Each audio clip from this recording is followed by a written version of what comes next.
So the next question is, do you share your information with other companies? Do you share your information with your employees?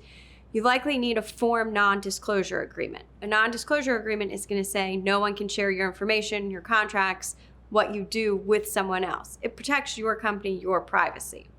Another thing you need to protect in your company is potentially your brand. Do you have a trademark? Do you have a logo? Do you have a copyright?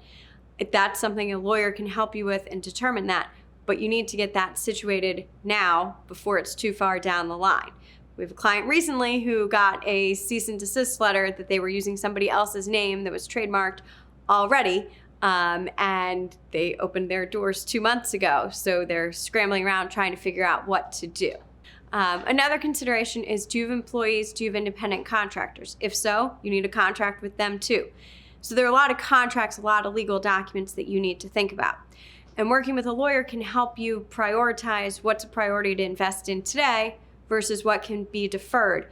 You know, with small businesses, I know you have a lot of money to spend over a lot of different outlets to get yourself up and running. So having legal fees is not necessarily what you want, but on the back end, getting into litigation is going to be a lot more expensive than if you have all the contracts up front and in the right places. One more thing to consider potentially is a buy-sell agreement, and that's how you deal with your partners if they want to leave or if they die. Those are very expensive documents and likely not what people are thinking about when they first start their business, but a year, 2 years, 3 years in is probably the time to start thinking about that if you have partners.